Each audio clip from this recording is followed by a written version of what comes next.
Salam planter Indonesia lah, ini adalah aplikasi janjangan kosong pada tanaman yang sudah menghasilkan di umur lebih daripada 7 tahun, di mana ini tidak sesuai. Nah, ini kurang benar, ini penataan seperti ini kurang benar. Seperti apa penjelasannya? Ikuti selanjutnya dari penjelasan The Brondol, dan bagaimana cara menata yang benar berikut adalah jawaban. Salam planter Indonesia, assalamualaikum warahmatullahi wabarakatuh. Di siang hari ini kita berada di tanaman kelapa sawit yang sudah panen di usia 7 tahun, di mana hari ini adalah ada pelaksanaan aplikasi janjangan kosong. Karena saya melihat di berseliweran di Facebook, di beberapa media termasuk di YouTube, masih banyak sekali orang-orang berpikiran bahwa janjangan kosong ditata dengan model yang seperti ini pada tanaman yang sudah menghasilkan. Ini adalah sebuah penataan yang menurut saya adalah kurang tepat. Karena bahwa tanaman yang sudah menghasilkan di usia 7 tahun ini, secara mekanisme sebaran akar adalah akar tanaman ini yang segitiga sama sisi ini adalah sudah menyatu dengan yang lain. Ketika diberikan di sini sangat tidak relevan. Maka sebenarnya penataan yang melingkar seperti ini adalah kurang cocok untuk tanaman sudah menghasilkan.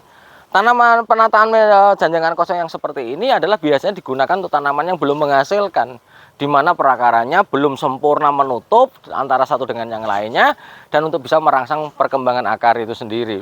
Nah, kita harus tahu dulu sebelum menata yang benar kandungannya apa. Kandungan janjangan kosong luar biasa. Banyak sisi penggunaan janjangan kosong ini akan memberikan keuntungan yang besar bagi tanaman kelapa sawit kita, khususnya di lahan mineral. Dengan kandungan 1 ton janjangan kosong setara dengan 7,4 kg urea, kemudian yang kaliumnya hampir 19,3 kg KCl, angka yang cukup besar.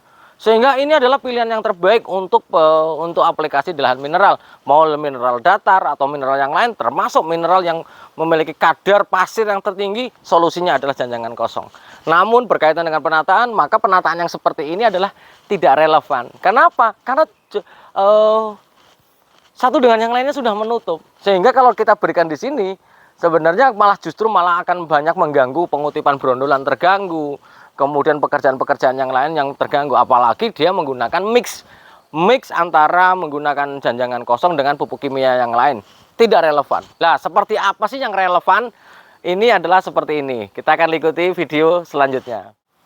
Salam planter Indonesia. Jadi bicara tentang penataan kelapa sawit, janjang kelapa sawit ini, jangkos kelapa sawit ini, maka yang paling benar adalah seperti ini. Dia untuk tanaman yang sudah panen. Kenapa? Karena dia satu untuk mengendalikan gulma di antara tanaman dalam barisan seperti ini, kemudian menambah lembab. Ingat bahwa pergerakan akar itu adalah mendekati daerah-daerah yang lembab. Ketika dia ditata di antara dua tanaman dalam barisan seperti ini, maka akarnya itu akan lari ke sini. Ketika ditanam di dalam barisan sebelah, ditata di antara dua tanaman dalam barisan sebelah sana, maka dia akan lari ke tengah. Ini konsentrasi di sini. Apalagi dia sudah mendekati dekomposisi sempurna, maka akarnya semuanya akan di sini. Ini mungkin tidak butuh waktu lama untuk berada di sini, juga tidak butuh waktu lama, yaitu misalnya 3 bulan 4 bulan semua akar udah mengumpul di sini, sehingga ini akan sangat menyuburkan bagi tanaman kelapa sawit itu sendiri. Seperti ini polanya lah. Berkaitan dengan dosis yang ada, maka sangat tergantung dari umur tanamannya. Mau mix dengan kimia atau single factor dengan janjangan kosong itu sendiri, maka dosisnya berbeda-beda. Tapi ingat, jangan pernah melakukan aplikasi janjangan kosong langsung total janjangan kosong pada perubahan dari kimia ke organik.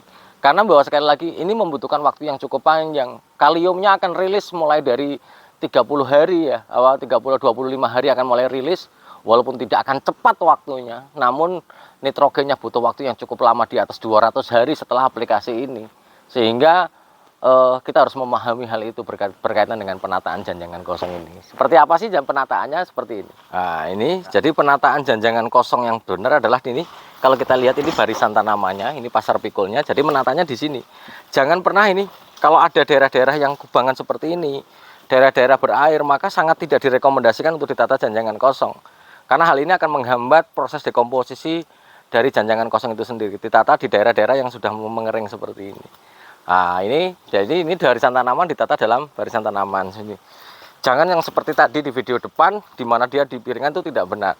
Ini maka ditata lagi di sini. Nah, ini sekitar beberapa bulan nanti akarnya akan luar biasa di sini.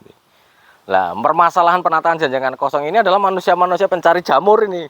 Karena dia nanti kalau ada orang mencari jamur biasanya akan rusak susunan tatanan ini, sehingga memang harus ambil jamurnya boleh tapi ditata kembali. Dan sekali lagi adanya sebuah mitos bahwa penggunaan janjangan kosong sebagai sumber hama kumbang tanduk itu adalah hal yang tidak benar. Tidak benar. Karena bahwa penataan yang menjadi sumber kumbang tanduk adalah ketika dia berada pada susunan yang bertumpuk-tumpuk. Karena janjangan kosong yang sudah terdekomposisi akan menjadi sarang gendon itu jika dia bertumpuk-tumpuk. Nah ini. Kemudian kalau misalnya penataan pada periode kedua, misalnya ini penataan pertama, itu bisa pada tempat yang sama atau sedikit bergeser ke sebelah sana. Nah, ke sebelah sini. Jangan ditumpuk-tumpuk ini, dan usahakan aplikasi ini memang hanya setahun sekali saja. Semoga bermanfaat bagi kita semuanya, dan tidak ada, sekali lagi tidak ada yang penggunaan kimia total itu bisa meningkatkan, terus itu juga sebenarnya adalah hal yang salah. Maka kembali lagi, penggunaan bahan organik yang mumpuni atau yang tercukupi, maka akan perangsangan akar akan semakin bagus, dan akan yang paling pasti akan memberikan produktivitas yang lebih baik bagi tanaman kita itu sendiri. Semoga bermanfaat dan salam sehat kita semuanya. Salam planter Indonesia. Assalamualaikum warahmatullahi wabarakatuh.